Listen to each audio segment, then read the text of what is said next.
पहलगाम में हुए आतंकी हमले के बाद देश में मुसलमानों को निशाना बनाए जाने की घटनाएं सामने आई है। जानकारी के अनुसार लगभग 20 मामले ऐसे सामने आए हैं जहां मुसलमानों को निशाना बनाया गया है, जिसके बाद समाजवादी पार्टी के नेता अबू आजमी ने महाराष्ट्र के राज्यपाल से शिकायत दर्ज करवाई है। साथ ही एपीसीआर की रिपोर्ट भी सामने आई है, जिसमें कहा गया है कि मुसलमानों को धर्म के आधार पर निशाना बनाया जा रहा है। क्या है एपीसीआर की इस रिपोर्ट में, क्या कहा अबू आजमी ने, इसकी जानकारी आपको इस वीडियो में देंगे। नमस्कार, आप देख रहे हैं लोकमत हिंदी। मेरा नाम है सुन कनौजिया। पहलगाम हमले के बाद पाकिस्तान के खिलाफ देश के मुसलमानों ने भी बड़े पैमाने पर विरोध प्रदर्शन किया, लेकिन कई जगहों पर मुसलमानों को भी निशाना बनाया गया। Association for protection of civil rights की रिपोर्ट के अनुसार पहलगाम हमले के बाद देश में मुसलमानों के खिलाफ गुनाह फैलाने वाले 20 मामले सामने आए हैं। एक में तो एक शख्स की मौत भी हुई है। हम आपको बताएंगे कि एपीसीआर की रिपोर्ट में क्या कहा गया है, लेकिन इस रिपोर्ट में कितनी सच्चाई है, इसको लेकर सरकारी बयान का हमें इंतजार भी करना चाहिए। लेकिन ये मामले सामने सोशल मीडिया पर आए हुए हैं। एपीसीआर ने एक ट्वीट किया और उसके अनुसार सबसे पहला मामला उन्होंने बताया कि आगरा में क्षेत्रीय गौ रक्षा दल के सदस्यों ने पहलगाम हिंसा के प्रतिशोध में एक मुस्लिम व्यक्ति की हत्या कर दी और उसके चचेरे भाई को घायल कर दिया। इसके बाद बेंगलोर में पहलगाम हिंसा पर चर्चा करने या गायत्री मंत्र का पाठ करने से इनकार करने पर एक मुस्लिम कर्मचारी पर सहकर्मियों ने हमला किया। चंडीगढ़ में स्थानीय लोगों ने कश्मीरी छात्राओं पर उनके विश्वविद्यालय में हमला किया और उनके साथ दुर्व्यवहार किया। फिर उनके किराए के घर में उन्हें परेशान किया गया और उन्हें आतंकवादी कहा गया। चंडीगढ़ के यूनिवर्सल ग्रुप ऑफ इंस्टीट्यूशन में कश्मीरी छात्राओं पर उनके छात्रावास में हमला किया गया, जबकि सुरक्षाकर्मी निष्क्रिय रहे। इसके बाद हिमाचल प्रदेश के कांगड़ा में कश्मीरी छात्रों को निशाना बनाया गया और उनके छात्रावास के कमरे में तोड़फोड़ की गई। हरियाणा के अंबाला में हिंदू संगठनों ने मुस्लिमों की दुकानों और ठेलों पर हमला किया और तोड़फोड़ की। उन्होंने मुस्लिम श्रमिकों को पीटा और उनके साथ दुर्व्यवहार भी किया। हरियाणा में ही पहलगाम हिंसा का बदला लेने के लिए 2 मुस्लिम विक्रेताओं पर हमला किया गया और उन्हें परेशान किया गया। कोलकाता कस्तूरी दास मेमोरियल सुपर स्पेशलिटी अस्पताल में एक हिंदू डॉक्टर ने मुस्लिम महिला का इलाज करने से मना कर दिया।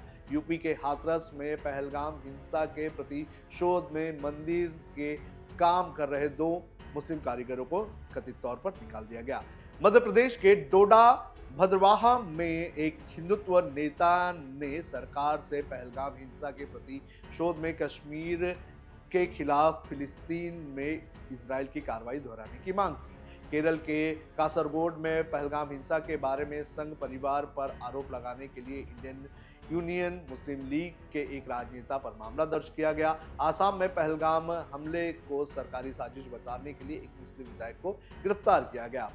पश्चिम बंगाल के हरिघाटा में स्थित विधान चंद्र कृषि विश्वविद्यालय में एक पोस्टर में लिखा गया था कि कुत्तों और मुसलमानों का प्रवेश वर्जित है। देहरादून के BFIT कॉलेज और दून BG कॉलेज में हिंदुत्व संगठनों द्वारा हिंसा के डर से कम 20 कश्मीरी नागरिक शहर छोड़कर भाग गए। उत्तराखंड में हिंदू रक्षा दल ने कश्मीरी मुसलमानों को उत्तराखंड छोड़ने या दल के हाथों से सजा भुगतने की चेतावनी दी। चंडीगढ़ में स्थानीय हरियाणा के युवकों ने कश्मीरी छात्रों के साथ हाथापाई की। प्रयागराज में हिंदुत्व संगठनों द्वारा संभावित हमलों के बारे में सुरक्षा चिंताओं का हवाला देते हुए कश्मीरी छात्राओं और कश्मीरी आवास खाली करने के लिए कहा गया, जिसमें कुछ शहर छोड़कर चले गए। राजस्थान के जयपुर में पहलगाम हिंसा का विरोध कर रही भाजपा की रैली हिंसक हो गई और एक मस्जिद में घुसने की कोशिश की गई। हालांकि ये जो मामले हैं, इस पर अभी तक आधिकारिक तौर पर पुलिस या सरकार की तरफ से बयान नहीं आया है और जैसे ही उस पर कोई भी बयान आएगा तो हम इसकी जानकारी के लिए एक अलग रिपोर्ट कर देंगे। अब आपको सुनाते हैं इस पर क्या कहा अबू आजमी ने। हिंदू मुस्लिम आपस में लड़ा रहे हैं, जबकि वहां के लोगों ने, आदिल ने, नजाकत ने किस तरह से काम किया। जितने लोग गए थे सब चिल्ला चिल्ला कर कह रहे हैं कि वहां के मुसलमानों ने हमें बहुत मदद किया। भारतवर्ष के मुसलमानों के साथ जुल्म क्यों किया जा रहा है? एक आगरा के अंदर एक आदमी ने, जब मीडिया में आ रहा है, मैं तो नहीं जानता सच्चाई कितनी है, लेकिन उसने कहा कि ये जो है गौ रक्षा जो ग्रुप है उसने एक मुसलमान को मारा, हत्या की है और कहा कि 26 को मारा तो 2600 को मारेंगे। अरे मुसलमानों ने कहा मारा है? भारतवर्ष के मुसलमानों का तो नहीं मारा किसी को ना।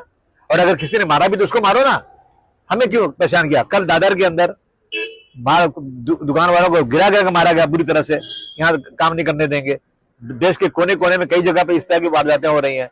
और बड़ी बात तो यह है कि एक चुना हुआ एमएलए, जब एमएलए बनते हैं तो शपथ लेते हैं संविधान की, फिर मिनिस्टर बने शपथ लिया फिर संविधान की शपथ लेने वाले जो है अपना नीतीश राणे बोल रहे हैं जाकर के रत्नागिरी में कि अब आप लोग कोई सामान खरीदने जाना तो पहले हनुमान चालीसा पढ़ाना, उसके बाद सामान खरीदना, मतलब वहां भी हिंदू मुस्लिम।